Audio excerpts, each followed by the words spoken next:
August running mate matters on Kamala Harris. Kamala Harris जे USA मधले जे काही इलेक्शन्स आहेत त्या इलेक्शन्स मध्ये जर आपण बघितलं समजा सध्या जे चालू आहे त्या इलेक्शन मध्ये रनिंग मेट मॅटर्स. आता रनिंग मेट म्हणजेच काय, मेट म्हणजे सोबत असणारा कलिग ज्याला म्हणतो आपण, आणि रनिंग मीन्स जो चालू आहे तो. ठीक आहे. सो सध्याच्या घडीला चालू असणारा जो रनिंग मेट आहे कोण, on Kamala Harris. Kamala Harris ह्या ज्या आहेत या रनिंग मेट म्हणून कन्सिडर केल्यात. तर त्यांच्याशी रिलेटेड एक आर्टिकल आहे, बघूयात काय नेमकं म्हणणं आहे. ठीक आहे. Let start. आपल्याला काय करायचंय, first will solve the cloze test questions. Close टेस्टचे क्वेश्चन्स आहे, ब्लँक आहे, आपल्याला 30 सेकंदात त्या कम्प्लीट करायच्या आहे आणि मग नंतर आपण correct answer with an explanation check करू. ठीक आहे. आणि शेवटी रिझल्टची फीडबॅक घेऊ.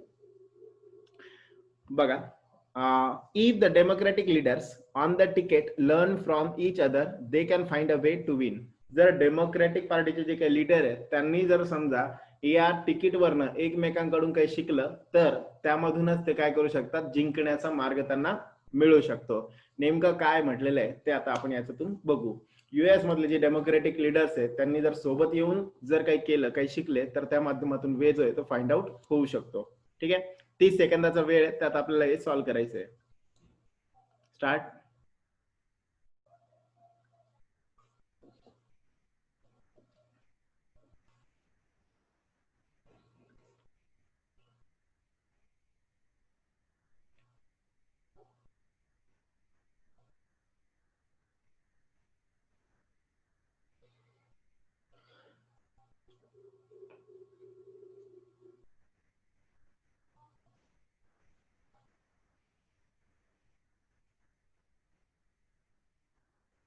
ओके, बोलो.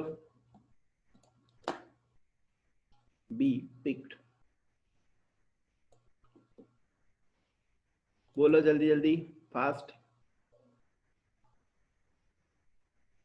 बी बी बी बी. ठीक आहे. करेक्ट आन्सर आहे बी. बघूयात नेमकं काय म्हणणं आहे.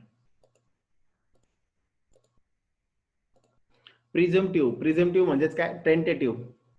युएस डेमोक्रेटिक नॉमिनी, युएस मध्ये जे डेमोक्रेटिक पार्टी त्यासाठीचे जे नॉमिनी आहे अँड फॉर्मर व्हाईस प्रेसिडेंट, आणि जे माजी व्हाईस प्रेसिडेंट होते Joe Biden, has dash Kamala Harris, has picked Kamala Harris. ठीक आहे. त्यांनी काय केलं तर कमला हॅरिस यांना काय केलेलं आहे, प्रिझम्पटिव्ह युएस डेमोक्रेटिक पार्टीचे जे नॉमिनी आहे आणि जे की माजी व्हाईस प्रेसिडेंट होते जॉय बिडन यांनी कमला हॅरिस यांना सेनेटर, ज्या की कोण आहेत, senator from California of Indian descent. Senator आहेत फ्रॉम कॅलिफोर्निया. कॅलिफोर्निया मधले जे सेनेटर म्हणजेच कोण असतात, जे जे पण आपण म्हणू शकतो की पॉलिटिकली जे काही पदभार आहे ते स्वीकारणारे असे जे म्हणतो आपण, तर तसे सेनेटर, ते मिनिस्टर वगैरे जसं आपण म्हणतो तसं तो सेनेटर. कॅलिफोर्निया मधले जे सेनेटर आहेत ते ऑफ इंडियन डिसेंट, ज्या इंडियन वंशावळीचे आहेत. ऍज हिज यांना काय केलेलं आहे, त्यांनी पिक्ड केलेलं आहे ऍज काय म्हणून, as his vice presidential running mate. Vice president साठीचं जे काही रनिंग मेट आहे असं म्हणून त्यांनी काय केलेलं आहे, तर या कमला हॅरिस यांना जे आहे तर कन्सिडर केलेलं आहे, कमला हॅरिस यांना सोबत घेतलेला आहे as his vice presidential running mate. A fillip. Fillip म्हणजेच काय असतं, स्टिम्युलस, थोडीशी मोटिवेट करणं, स्टिम्युलेट करणं. To his party's connect with African Americans. मग आफ्रिकन अमेरिकन जे आहेत त्यांना जे आहे तर त्यांचा सपोर्ट, कारण ह्या ज्या आहेत कमला हॅरिस ह्या ज्या पद्धतीने काम करतात समजा, किंवा त्यांचं जे ओरिजिन आहे त्यानुसार आफ्रिकन अमेरिकन्सचा सपोर्ट मिळवण्यासाठी सोबतच Indian American community, Indian American, अमेरिकेमध्ये इंडियन जी कम्युनिटी आहे ती, या सगळ्यांमध्ये आफ्रिकन अमेरिकन आणि इंडियन आफ्रिकन अमेरिकन या कम्युनिटीचा, तसंच woman and its core base of mainstream liberals. आणि वुमन म्हणजेच महिलांचं मत, आणि त्यासोबतच कोर बेस ज्यामध्ये लिबरल्स जे आहे, लिबरल्स म्हणजे जनरल पब्लिक, तर या सगळ्यांचं जे वुमन वगैरे आहे आणि त्यांचा जो कोअर जो बेस आहे, या सगळ्यांचा सपोर्ट जो आहे तो एक स्टिम्युलस म्हणून काम कराल यासाठी जे काही व्हाईस प्रेसिडेंट जॉय बिडन आहेत त्यांनी कमला हॅरिस यांना काय केलेलं आहे, तर स्वतःचा रनिंग मेट म्हणून कन्सिडर केलेलं आहे. ओके, क्लिअर सगळ्यांना एवढं? चलो आगे नेक्स्ट.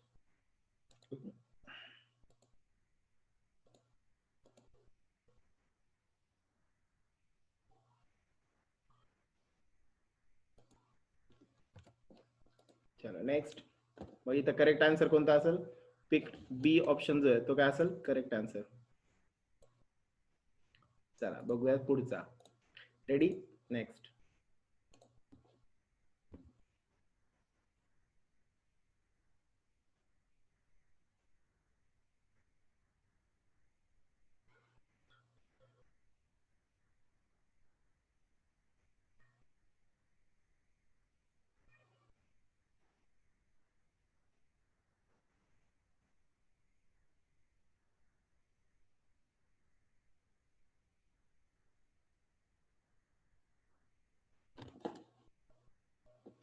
बोलो. B, from B. ठीक आहे. The correct answer is B. बघू काय नेमकं म्हणणं. मिस हॅरिस ज्या आहे her late mother and cancer researcher. त्यांच्या ज्या आई आहेत त्या मदर ज्या आहेत त्या काय आहेत कॅन्सर रिसर्चर.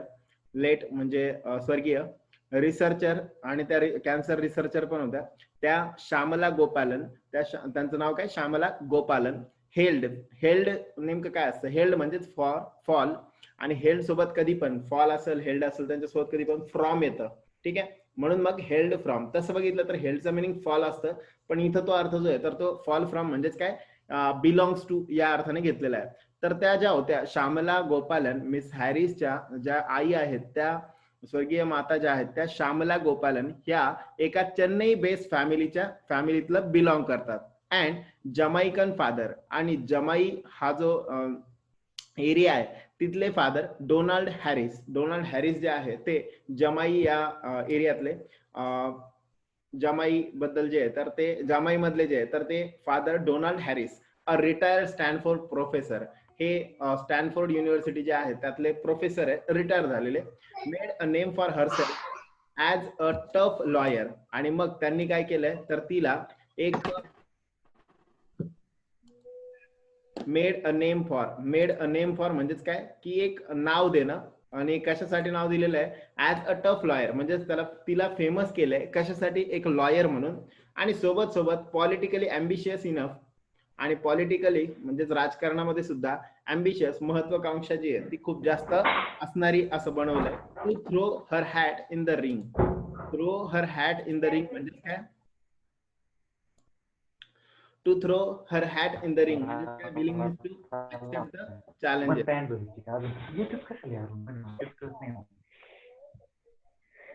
व्हिडिओ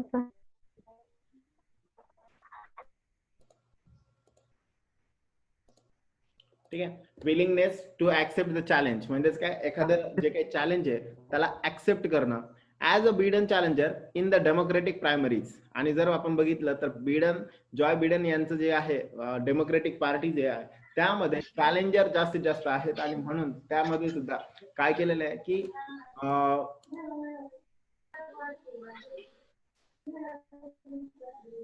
त्यामध्ये जे आहे तर स्टॅनफोर्ड युनिव्हर्सिटी मधले रिटायर्ड जे डोनाल्ड हॅरिस आहे त्यांनी काय केलेलं आहे made a name for herself as a tough lawyer. त्यांनी वकील म्हणून तिला बनवलंय. सोबतच काय केलेलं आहे तिला तेवढं महत्वाकांक्षी बनवलंय की जिने काय केलंय बिडन यांच्या डेमोक्रेटिक पार्टी सोबत जे आहे तर काय केलं to throw her hat in the ring.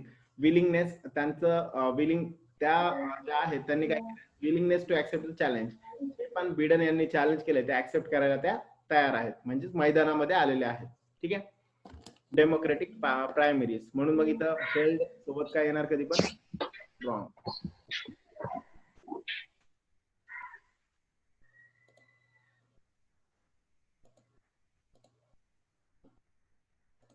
Okay. Clear सगळ्यांना एवढं? बघूया तिसरं. रेडी? स्टार्ट.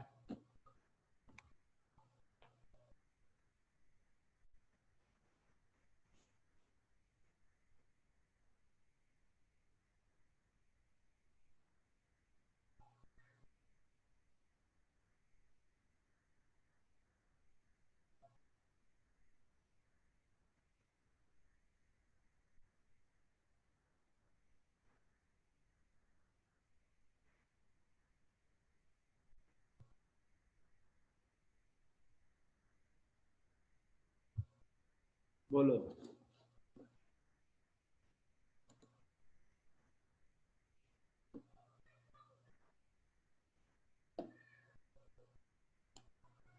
A2 बोलो फास्ट.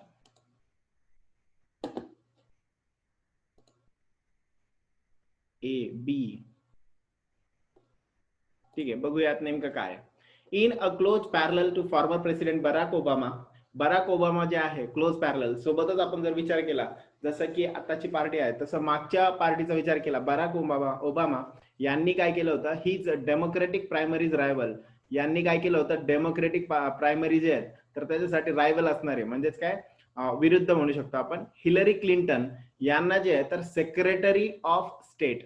मग सेक्रेटरी ऑफ स्टेट म्हणजेच काय, पीकिंग आलेलं आहे, पीकिंग फॉर. मग ह्यांनी जे आहे in a close parallel to former president Barack Obama picking his Democratic primaries rival Hillary Clinton for secretary of state. ठीक आहे, मग हिलरी क्लिंटन जे आहेत त्यांना काय म्हणून, फॉर सेक्रेटरी ऑफ स्टेट म्हणून त्यांनी कन्सिडर केलेलं आहे. मिस्टर बायडन चोज, मग त्याच पद्धतीने मिस्टर बायडन यांनी काय केलंय, chose miss Harris from amides. मग मिस्टर बायडन यांनी जे त्यांनी सुद्धा हॅरिस यांना चूज केलेलं आहे. कशामधनं, अ कोहर्ट. कोहर्ट म्हणजे ग्रुप ऑफ स्ट्रॉंग कॅन्डिडेट्स. भरपूर स्ट्रॉंग कॅन्डिडेट्स जे होते त्यांच्यापैकी, ज्या कॅन्डिडेट मध्ये अजून कोण कोण होतं, फॉर्मर एनएसए, फॉर्मर जे एनएसए चे माजी जे होते ते सुसन राईस अँड सेनेटर, आणि जे सेनेटर होत्या senator from Massachusetts Elizabeth Warren यांच्यापैकी कुणाला निवडलं, फक्त हॅरिस यांना निवडण्यात आलं. ठीक आहे, म्हणून मग इथं हिलरी क्लिंटन जे ते पिकिंग सोबत आलेलं आहे, म्हणून मग पिकिंग फॉर यायला पाहिजे, नॉट टू किंवा विथ, दोन्ही पण नाही येणार. So the correct answer will be काय असेल मग, करेक्ट आन्सर फॉर. ओके, चलो आगे. रेडी सगळे, स्टार्ट.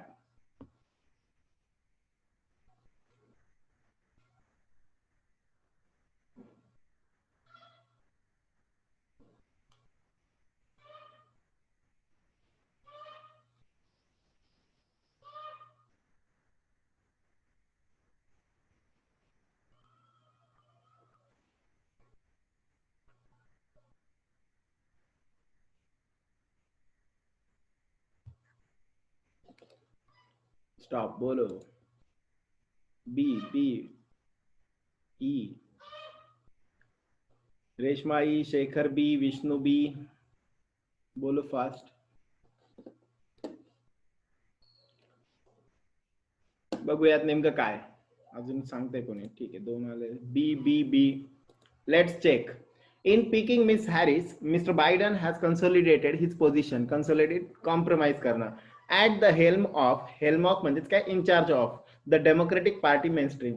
जसं की मिस हॅरिस यांना ज्या वेळेस चूज करण्यात येते, त्यांना सिलेक्ट केलं जातंय, त्यावेळेस त्यांनी त्यांच्या पोझिशनचं काय केलं, जी पण ते हेल्ड करतात त्या पोझिशनला काय केलं, कन्सोलिडेट केलं, म्हणजेच काय, कॉम्प्रोमाइज केलं. The democratic party main stream. ठीक आहे, dash dash a convergence of views with his vice presidential nominee on race relations, policing and criminal justice reform, immigration, the healthcare insurance industry and education policy. Dash dash a convergence of views with his vice presidential nominee on race relations. आता इथे जर आपण बघितलं तर वाक्याची सुरुवात होते, म्हणून मग आपल्याला वर्बवाला फॉर्म नाही पाहिजे, आपल्याला कसा फॉर्म पाहिजे, स्टार्टिंग करणारा म्हणजे इन्फिनिटिव्ह फॉर्म, जरंड किंवा इन्फिनिटिव्ह, मग त्याला म्हणतो जरंड वाला फॉर्म. इथं आहे इन्फिनिटिव्ह वाला नाहीये, टू वाला, म्हणून मग एन्शुरिंग जास्त करेक्ट असेल. Ensuring a convergence of views with vice presidential nominee. In picking Miss Harris यांना पिक केल्यानंतर मिस्टर बायडन यांना कन्सोलिडेट करण्यात आलं. त्यांची जी पोझिशन सध्या ते इन्चार्ज होते डेमोक्रेटिक पार्टी मेन स्ट्रीम मधल्या, त्या पोझिशनला कन्सोलिडेट करण्यात आलं. तरी सुद्धा त्यासोबतच इन्शुरिंग, काय इन्शुअर करण्यात आलं, काय खात्री घेण्यात आली, convergence of views with his vice presidential nominee on race relations. मग जे काही कन्व्हर्जन्स ऑफ व्ह्यूज म्हणजेच काय, कन्व्हर्जन जे असणार आहेत किंवा जे कव्हर अप करणं म्हणतो आपण, ते जे असणार आहे, खात्री आहे. कशाची खात्री आहे, की व्हाईस प्रेसिडेन्शियल नॉमिनी जे आहे ते चांगल्या पद्धतीने सांभाळू शकतील. काय काय सांभाळू शकतील, रेस रिलेशन्स म्हणजेच जे रेस म्हणजेच कोणतं, जे डिफरन्शिएशन केलं जातं किंवा डिस्क्रिमिनेशन केलं जातं त्यांचे एकमेकांतले रिलेशन सांभाळू शकणं, पोलीस, त्याच्यानंतर क्रिमिनल जस्टिस याच्याबद्दलच्या काही रिफॉर्मरी घटना असतील त्याला सांभाळणं, किंवा इमायग्रेशनच्या पॉलिसी असतील किंवा हेल्थ केअर इन्शुरन्स इंडस्ट्री असेल किंवा एज्युकेशन पॉलिसी असेल, जे काम त्यांचे आहे ते चांगल्या पद्धतीने करू शकतील याची खात्री करून घेतल्यामुळं डेमोक्रेटिक पार्टी मधले मेन स्ट्रीम मधले जे काही त्यांचा इन्चार्ज आहेत, जे काय होते त्यातून सुद्धा ते काय करायला तयार झाले, कन्सोलिडेट करायला तयार झालेले आहेत. कोण? Mister Biden. कुणासाठी? मिस हॅरिस यांच्यासाठी. ठीक आहे, क्लिअर सगळ्यांना?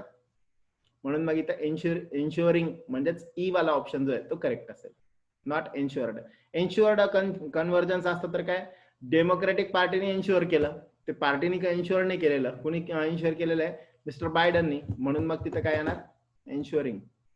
ही खात्री करून घेतल्यानंतरच त्यांनी हे कन्सोलिडेट करायला तयार झाले. ओके, चलो नेक्स्ट, फिफ्थ.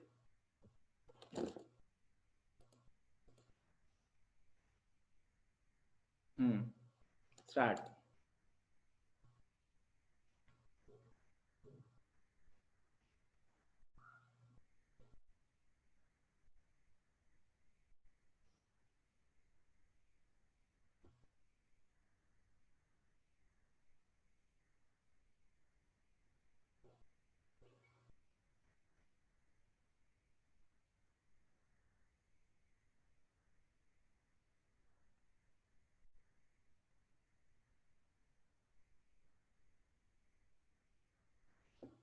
बोलो.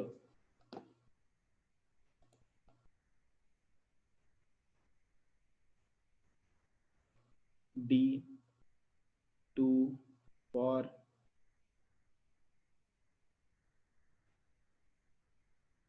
अजून बोलो. E MIE Shekhar for D. Reshma A नहीं ई. बोलो फास्ट. ठीक आहे, बघूयात काय. The timing for of her selection could not be better. जे सिलेक्ट करण्याचं टायमिंग आहे ते याच्यापेक्षा चांगलं कोणतं नसणार आहे. As an outspoken leader or racism. Racism म्हणजेच काय असतं, डिस्क्रिमिनेशनशी रिलेटेड वाद जो म्हणतो आपण तो.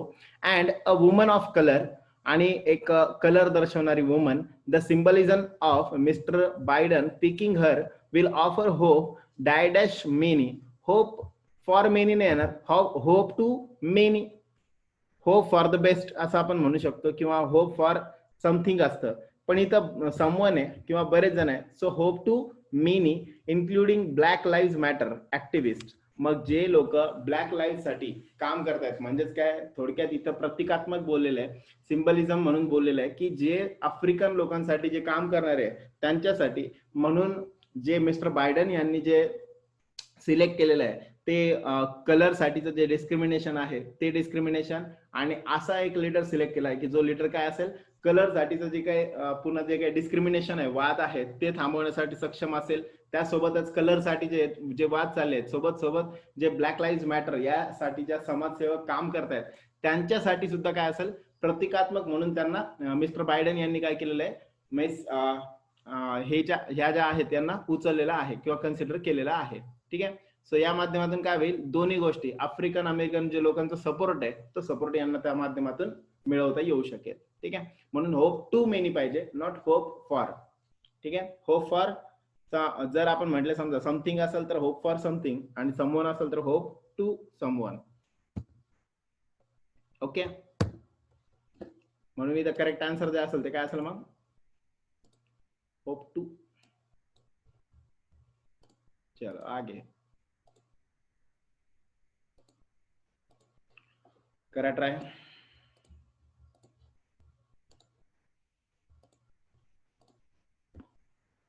सॉरी.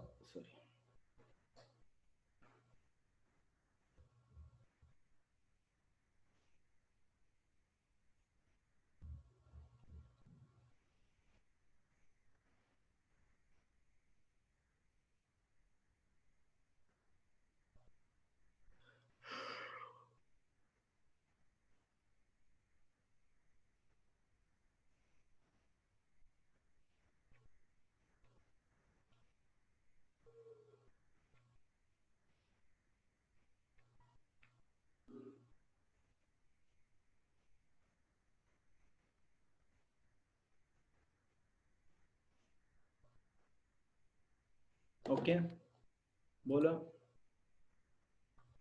ए, ए, योगी डी, शेखर ए, विष्णु ए, बोलो।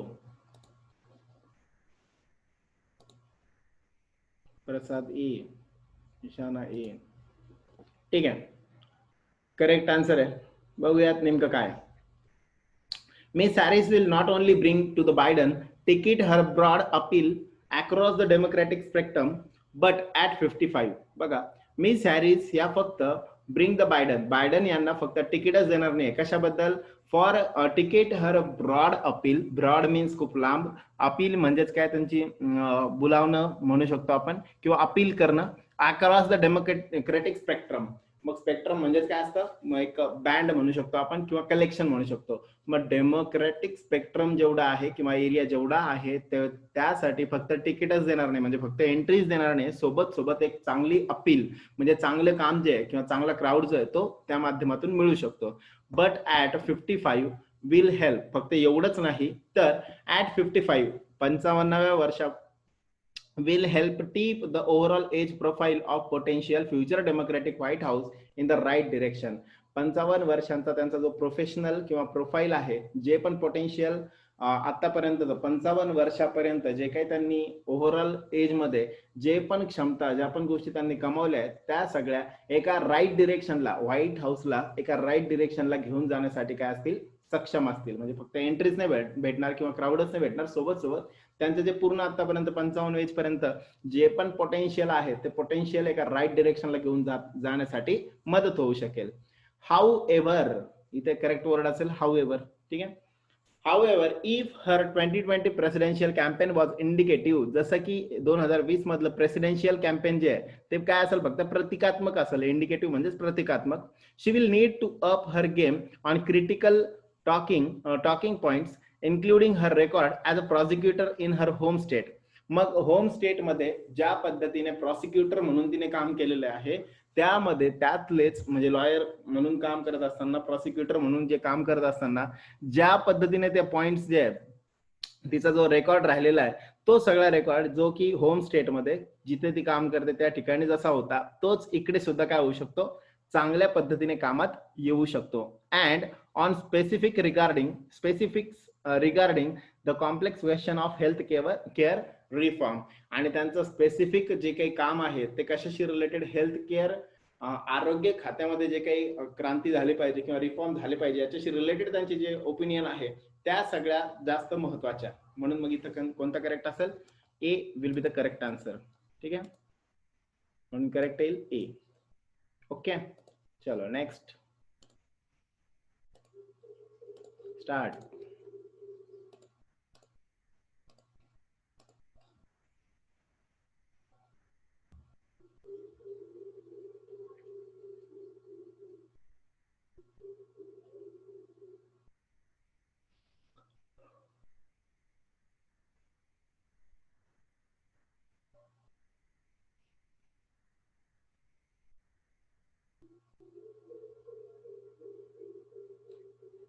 ओके, बोलो.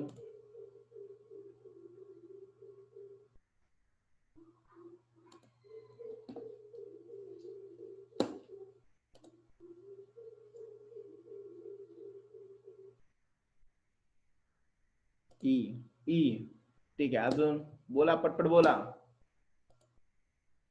M I phone E, Ishana E, Shekhar E, Vishnu E, ठीक है. रेशमा डी, ऋतुजा ई, ठीक है. फास्ट. चलो देखते हैं.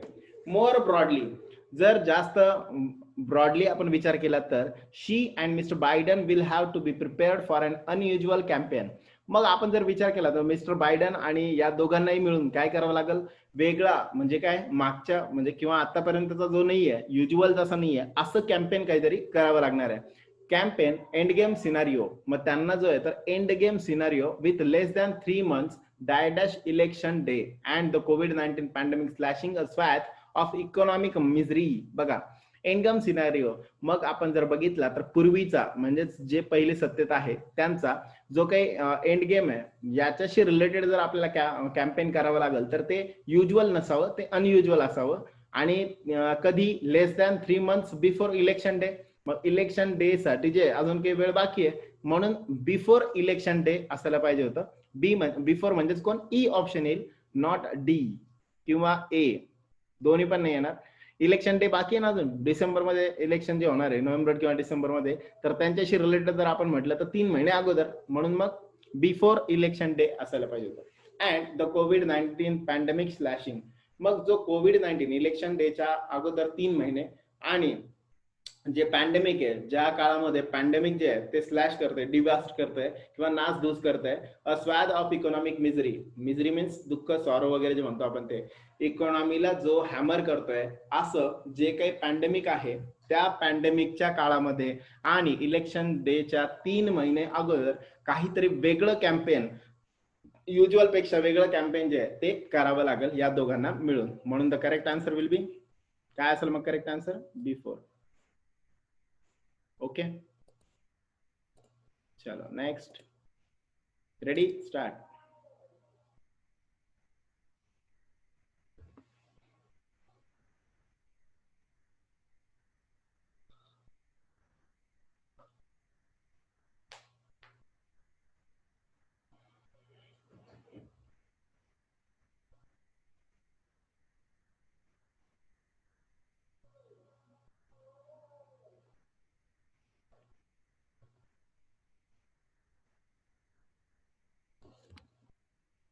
बोलो.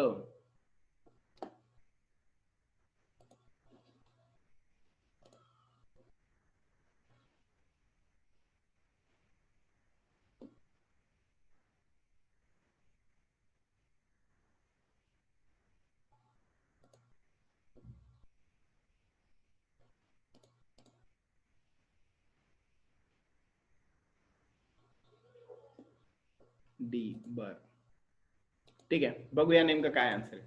Will they be able to, जर आपण बघितलं तर खरंच त्या माध्यमातून हे दोघं जण जे ते एबल टू असतील का, go beyond the standard Democratic campaign playbook and adroitly craft a fresh approach to take on politically weaken president Trump. मग प्रेसिडेंट ट्रम्प यांची जे काही कॅम्पेन प्लेबुक आहे, म्हणजे ज्या पद्धतीने स्टँडर्ड पद्धतीने ते काय करतात तर कॅम्पेनिंग करतात आणि क्लेव्हर वेने, म्हणजेच काय, त्यांनी जे बनवलेले ड्राफ्ट आहेत ते कशा पद्धतीचे आहेत किंवा क्राफ्ट जे आहेत ज्या पद्धतीने त्यांनी ते स्ट्रक्चर तयार केलंय, ॲड्रॉइडली म्हणजेच काय, क्लेव्हर वे, एक इंटेलिजंट वे, जरा वेगळ्या पद्धतीने बनवलेलं जे काही ड्राफ्ट आहे त्याच्या बियॉन्ड जाऊ शकतील का, की जे सध्या काय झालेले आहेत, वीकन प्रेसिडेंट आहे, पॉलिटिकली जर आपण बघितलं तर ते वीक झालेले आहेत असे प्रेसिडेंट ट्रम्प यांचं डेमोक्रेटिक कॅम्पेन करण्याची जी स्ट्रॅटेजी आहे किंवा जे काही क्लेव्हर वे आहेत त्या वेच्या पलीकडे हे जाऊ शकतील का. President Trump who dash nevertheless likely to come out guns blazing. Come out guns blazing म्हणजेच काय, with a lots of energy. Guns blazing म्हणजेच काय, with a lots of energy. मग असे प्रेसिडेंट की जे who dash nevertheless likely will who will nevertheless likely come out guns blazing. बरं, who is का बरं नाही येणार किंवा वॉज का बरं नाही येणार. हू वॉज म्हटलं असतं तर जनरल ट्रम्प मध्ये नसतं झालं, हू वॉज म्हणजे पास्ट टेन्स मध्ये गेलं असतं. हू इज म्हटलं असतं तर ते पण वापरणं योग्य ठरलं नसतं. हू कम्स असं आपण कन्सिडर केलं असतं, किंवा इज जर वापरलं तर हू इज कमिंग आउट म्हटलं असतं, मग ते पण नाही. मग कम पहिलं फॉर्म वापरलं गेलंय, म्हणून मग त्याच्यासोबत आपल्याला काय करावं लागेल, हू शाल किंवा विल पैकी एक. मग इथं शाल वापरता येणार नाही आपल्याला, कारण आय आणि वी सोबत येतं, म्हणून विल करेक्ट आन्सर असेल. म्हणून who will nevertheless likely come out guns blazing. असे डोनाल्ड ट्रम्प प्रेसिडेंट जे आहे ते सध्या विकन झालेले आहेत, थोडे अशक्त झालेले आहेत, म्हणजेच काय, पॉलिटिकली राजकीय दृष्ट्या त्यांच्यावरती जे काही ज्या पद्धतीने ते चाललेले आहेत ते जरा कुठेतरी वीक झालेले दिसतात, जे की नेहमी काय असतात, एनर्जेटिकली कम आउट. ते कधी पण काय करतात, एनर्जिक असतात. ते एनर्जेटिक असणारे सध्याचे तर ते काय झाले, विकन झालेले आहेत. त्यांच्या पॉलिसी ज्या स्टँडर्ड आहेत त्यांना हे दोघं त्याच्या पलीकडे जाऊ शकतील का, असं म्हटलेलं आहे. ओके, म्हणून मग करेक्ट आन्सर कोण असेल, will, that is D. Okay, start. Second last आहे.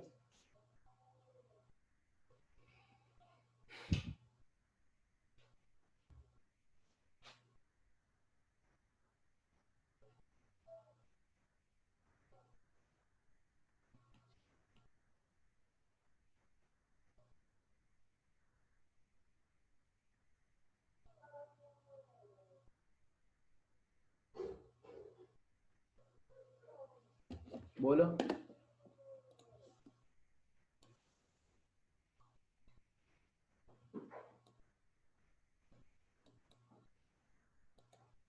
बोलो फास्ट.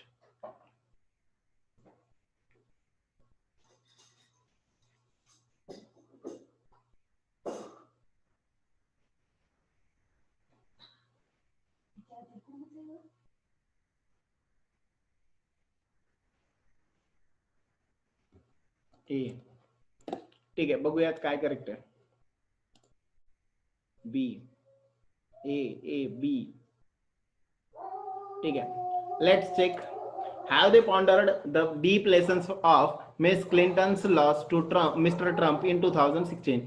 2016 मध्ये 2016 मध्ये जे क्लिंटन यांचा लॉस झाला होता किंवा जे हारले होते, डिफिटेड झाले होते ट्रम्प यांच्याकडनं, याला त्यांनी डीपली स्टडी केलंय का किंवा त्याच्यापासून काही शिकले आहेत का? And come up with robust, आणि काही नवीन आयडियाज घेऊन ते आले आहेत का? कशाच्या नवीन ideas? To elevate means reduce करणं the economic pain of working class Americans. अमेरिकामधले जे काही वर्किंग क्लास आहे त्यांचं जे काही दुःख आहे, इकॉनॉमिक आर्थिक जे त्यांना आर्थिक दृष्ट्या जे काही आहे त्यांना पेन जे सहन करावं लागतं, त्याला to be the result of policies that dash supporting globalisation and इमायग्रेशन.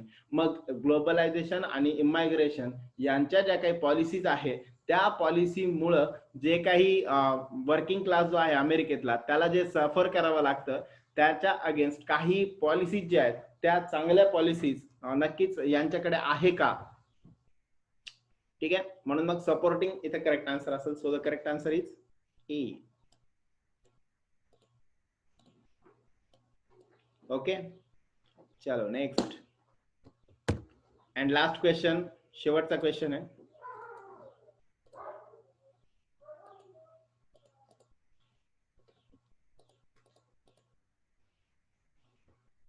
Start.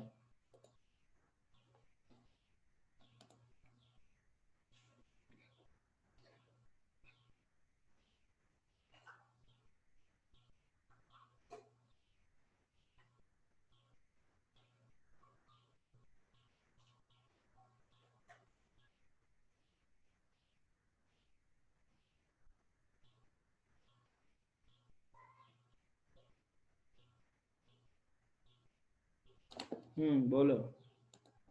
आले भरपूर उत्तर आले. B B B B B each other. ठीक आहे, बघूयात. Will she be able to go toe to toe. Toe to toe म्हणजेच काय? आपण जसं म्हणतो ना साप आणि साप मारणं, किंवा ते जे असतं योग्य किंवा टफ कॉम्पिटिशन देणं. ठीक आहे, so will she be able to go toe to toe. मग ती खरंच तेवढं चांगल्या पद्धतीने टफ जे आहे ते कॉम्पिटिशन देऊ शकेल का विथ इनकम्बंट, जे की position vice president Mike Pence, जे व्हाईस प्रेसिडेंट आहे सध्याचे माईक पेन्स यांना सध्या पोझिशन होल्डिंग आहेत, तर अशा पर्सनला त्या टफ देऊ शकतील का किंवा कम्पीट करू शकतील का? अँड येट, आणि तरी सुद्धा avoid alienating independent and undecided voters, आणि तरी सुद्धा अवॉइड अलिएनेटिंग, आणि अवॉइड करतील कशाला? अलिएनेटिंग इंडिपेंडंट, जे पण इंडिपेंडंट आहेत म्हणजेच काय, जे कुणावरती डिपेंड नसणारे आहेत असे, आणि अनडिसाइडेड वोटर्स, आणि अजूनही टार्गेट नेमकं कुणाला डिसाइड करायचंय वोटर्सला, त्यातलं नेमकं कोणता क्राऊड घ्यायचा आहे हे डिसाइड नाहीये, अशा वेळेस त्या खरंच कम्पीट करू शकतील का? If the two democratic leaders on the ticket learn from each other. मग ह्या दोन्ही डेमोक्रेटिक जे काही लीडर्स आहेत त्यांनी जर एकमेकांकडनं शिकलं, दोनच जण असतील तर इच अदर, दोन पेक्षा जास्त असतील तर वन अनदर, म्हणून मग इथं इच अदर जास्त करेक्ट आहे. देर इज अ चान्स, जर यांनी काही शिकलं तर तिथनं एक चान्स आहे, that they might arrive at winning formula, या माध्यमातून ते काय करू शकतात? जिंकू शकतात. ओके, सगळ्यांना क्लिअर? मग करेक्ट आन्सर जे असेल ते इथं काय असेल? Each other, that is B. Okay, so good day to all of you. इथे आपण